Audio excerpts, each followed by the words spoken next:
British প্রধানমন্ত্রীর সঙ্গে দেখা না হওয়া প্রসঙ্গে যা বললেন ডক্টর ইউনূস।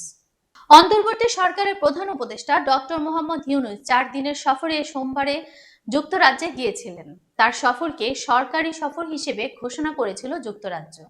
তবে ব্রিটিশ প্রধানমন্ত্রী কিয়ার স্টারমারের সঙ্গে তার সাক্ষাৎ হয়নি, যা নিয়ে কূটনৈতিক ও রাজনৈতিক মহলে হচ্ছে নানা আলোচনা। ব্রিটিশ প্রধানমন্ত্রীর সঙ্গে সাক্ষাৎ না হওয়া প্রসঙ্গে ব্রিটিশ সংবাদ মাধ্যম বিবিসির সঙ্গে খোলামেলা কথা বলেছেন ডক্টর ইউনূস। বিবিসির সাংবাদিক রাজিনী বৈদ্যনাথের প্রশ্নের জবাবে ডক্টর ইউনূস জানান, তিনি স্টারমারের সঙ্গে সাক্ষাতে আগ্রহী ছিলেন, তবে এটি না হওয়াকে হতাশার চোখে দেখছেন না, বরং এটি একটি নতুন সুযোগ তৈরি করেছে বলে মনে করেন।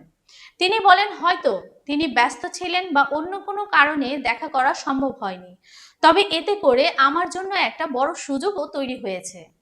এখন যেহেতু তিনি ব্যস্ত, আমি তাকে বাংলাদেশে আসার আমন্ত্রণ জানাচ্ছি।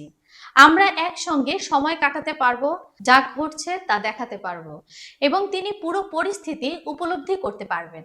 এটি ইতিহাসের একটি বিশেষ মুহূর্ত যার মধ্যে দিয়ে আমরা যাচ্ছি। একভাবে বললে আমরা অতীতকে পেছনে ফেলে এক নতুন ভবিষ্যতের সূচনা করছি। অপর এক প্রশ্নের জবাবে প্রধান উপদেষ্টা বলেন, আমি জানি না আমি হতাশ হব নাকি তিনি কোনো কারণে একটা সুযোগ হারালো, আমি জানি না। এজন্যই বলেছি তার বাংলাদেশে আসা উচিত। একটু নির্ভর থাকবেন, বাংলাদেশের পরিস্থিতি উপলব্ধি করবেন, এই মুহূর্তের মর্ম বুঝতে পারবেন। 4 দিনের যুক্তরাজ্য সফর শেষে শনিবার দেশে ফিরেন প্রধান উপদেষ্টা ডক্টর মোহাম্মদ ইউনূস।